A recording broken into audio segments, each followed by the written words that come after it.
Fala galerinha, beleza? Professor Leonardo Nascimento aqui e eu quero falar para vocês hoje de um caso de uma paciente que estava com dor no ombro há 22 anos. Sabe onde era o problema? No diafragma. Isso é um relato de caso muito interessante que eu vou mostrar para vocês esse relato de caso e vou colocar algumas lições que a gente tem que aprender com esse relato de caso. Agora, antes disso, o que que eu preciso?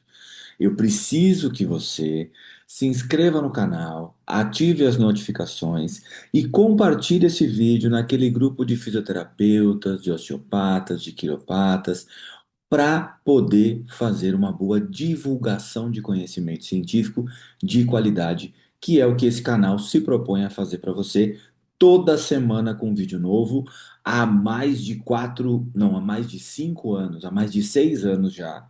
Pode ver que eu toda semana tenho vídeo novo, vídeo novo, vídeo novo. Então me ajuda a divulgar e chegar essa informação em mais pessoas, tá? Então vamos nós falar do que interessa.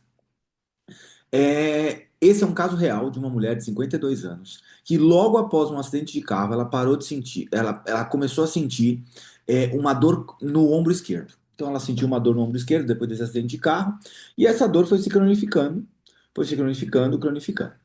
Então foram 2 décadas, 20 anos praticamente fazendo fisioterapia, 2 décadas de tratamento fisioterapêutico, infiltrações, medicamentos e chegou a fazer até cirurgia e nenhum alívio foi encontrado com tudo isso.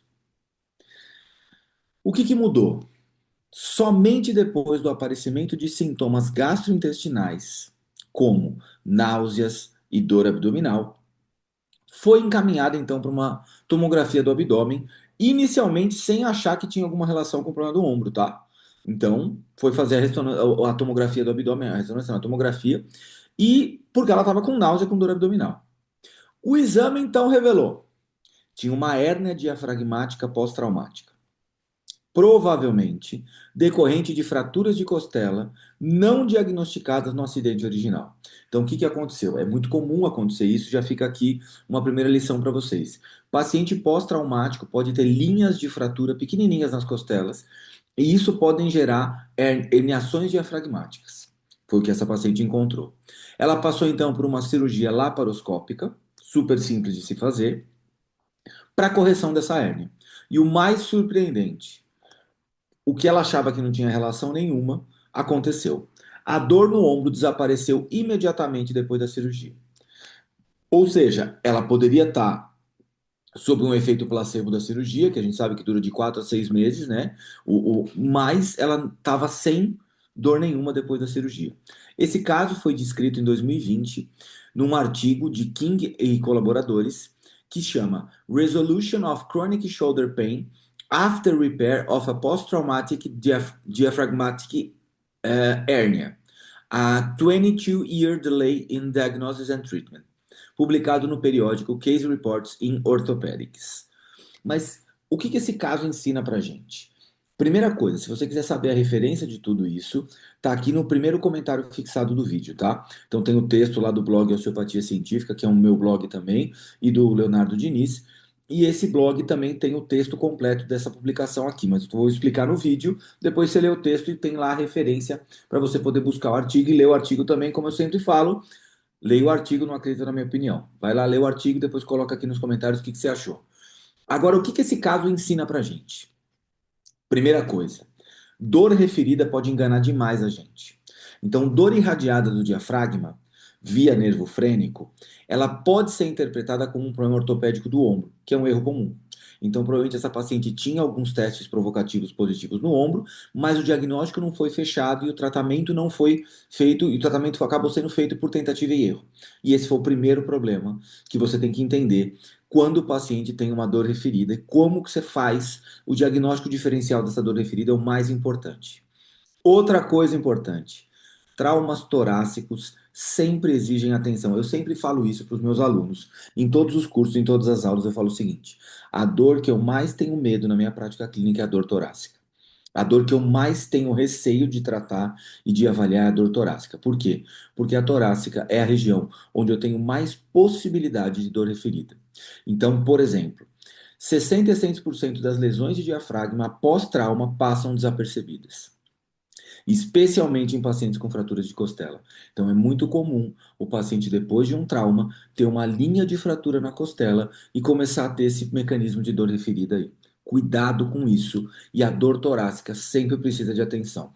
Eu tenho um vídeo aqui um vídeo que eu falo sobre mecanismos de dor visceral. Então eu explico um pouquinho da dor referida visceral. Assistam esse vídeo e entendam exatamente como é que funciona e como é que você pode avaliar isso na sua prática clínica um pouco melhor. Agora, uma outra lição: exames locais nem sempre explicam tudo. O paciente fez diversas ressonâncias e radiografias do ombro. O que que aconteceu? Tinha algumas alterações, mas eram todas alterações que poderiam encontrar também em pacientes assintomáticos, e aí não foi feito um diagnóstico por imagem dessa paciente de forma adequada, e quando ela começou a ter náusea e outros sintomas gastrointestinais, a tomografia abdominal revelou a causa real da dor dela. Olha que bosta. Outra coisa, lembra que tinha um velhinho, que era o Dr. Steele, que ele falava o seguinte: a unidade do corpo. Então, o corpo é um sistema integrado. Ombro, diafragma, abdômen, dor. Não temos fronteiras quando falamos de dor crônica e disfunções somáticas.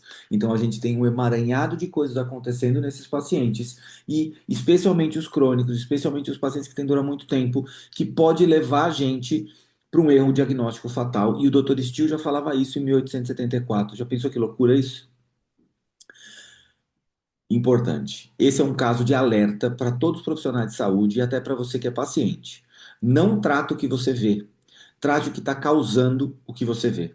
Então, se você não fecha um diagnóstico, não começa a inventar tratamento, não faça a intervenção antes de descobrir o diagnóstico. A intervenção não é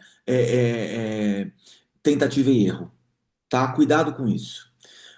Para ler o texto completo e com detalhes e análise crítica mais aprofundada, eu quero que você acesse o blog Osteopatia Científica aqui. O link está nos comentários fixados aqui nesse vídeo. Eu espero que você tenha gostado desse vídeo. Eu quero que você faça o seguinte: compartilhe esse vídeo e coloca aqui embaixo se você já teve algum caso de dor referida difícil de tratar, e vamos discutir ele por aqui. Um beijo e até a próxima.